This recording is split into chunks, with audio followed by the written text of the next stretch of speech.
Andre Wilson is a frequent hat story performer here at the Shout, and he has performed in venues throughout the Bay. His first feature as a storyteller was in this space, not the Shout, but another event last month called the Open and Out Queer Open Mic, which is also happening now in this space, so look for that. I think it's on a Tuesday. Tonight is his first feature at the Shout. Please give Andre a big hand.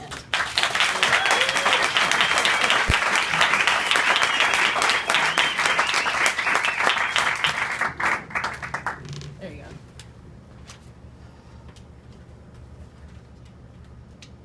Her name meant heavenly or divine. 2 years ago, a psychic responded to my stepmother's call to visit my father's hospice to serve as his spirit walker, a Native American guide for the souls of those transitioning from this world to the next, and also to serve as a guide for his grieving family through this process of letting him go. The psychic stood 5 feet tall and had long black hair. Native American amulets and jewelry adorned her neck and fingers. Her eyes reflected the shell-shocked weariness of a soldier who has seen things no one should see. Before my father's voice faded to a whisper and then silence, he slurred. He observed lights sparkle at the foot of his hospice bed. I didn't see those lights, but the psychic diagnosed what my father saw. Those lights are Fred's ancestral grandmothers, going back in time to Africa. I see them. They surround his bed. I hear them. They whisper his name. I understand their languages. They tell him, everything is going to be all right. They tell him to leave this world and join them in the next. I sheltered in my father's empty bedroom, away from the vigil gathered around his hospice bed erected in the living room. I searched my father's papers. I found a poem he wrote titled Flight Across Heaven's Gate, about the flight of the soul to heaven upon the death of the body. The psychic entered the bedroom.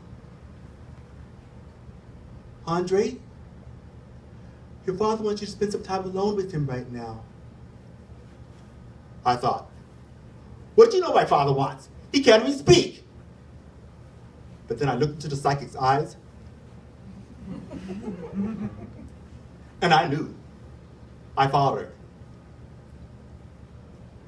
The psychic ushered grieving family and friends out of the living room. I thought, where are you going? You're leaving me alone with my father? I thought you were supposed to help me. But the psychic closed the French doors behind her. I turned and faced the man lying on the hospice bed. I approached and stroked his bald head. His wrinkled skin had begun to release the stress and strain of his life. I thought of his poem. Whatever time is left in life, each creative step of duty renders puts us close, but not too late, in that flight across heaven's gate. I looked around the walls of the living room, decorated with awards and sculptures from a 60-year career as a potter. I searched the sculpted faces of African women that my father created, hoping to see the ancestral spirits that the psychic saw, but I saw nothing but clay. I watched my father's chest rise and fall, rise and fall. I thought his heart would stop beating during my watch. The day after my father passed, I walked outside behind the guest house to his pottery studio. During the vigil, an elderly woman had called requesting information about Flight Across Heaven's Gate. The mural. Now, I knew of the poem Flight Across Heaven's Gate, but there's a mural too? I wanted answers. I opened the studio door and saw hundreds of migrating miller moths flooding around the room and battering the windows with their bodies. I thought, those moths were not here yesterday. I crossed the moth tornado to get to the file cabinets. I searched and I found sketches, receipts, photos. It turns out that in 1985, my father had sculpted a mural titled Flight Across Heaven's Gate to accompany the poem. The mural was 5 feet wide, 8 feet tall, and weighed a quarter ton. It depicted the soul rising above the southwest desert and up into heaven. And as I looked at these pictures and documents, moths continued to flutter around the room and batter against the windows.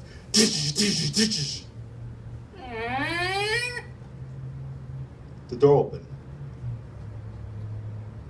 My father's widow entered the studio.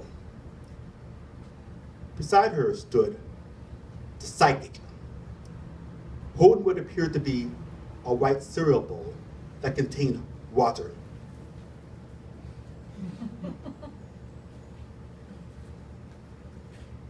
The widow apologized to me.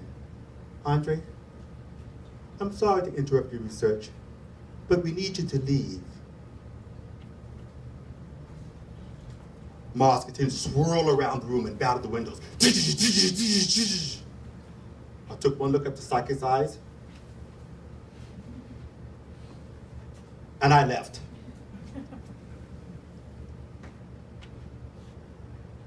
During dinner and discussions about possible dates for my father's memorial service, the psychic sat next to me on the sofa and asked,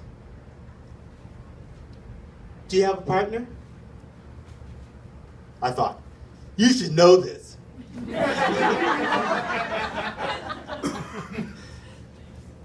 But I said, my partner and I have been together for 20 years. The psychic sighed. I would love to meet someone, but it's hard when you see dead people. Sometimes I like the dead people better than the living. But other times, they're not as nice. On the morning of my departure from Albuquerque, I visited my father's studio to pack more of his papers. I opened the door and saw nothing.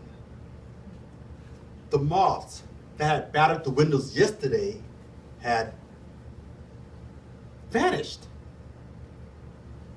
Just what did the psychic do with that bowl of water? I thought. I shifted a newspaper on the table. A single moth fluttered to the air and flew off. Thank you. You have heard The Psychic by Andrew Wilson.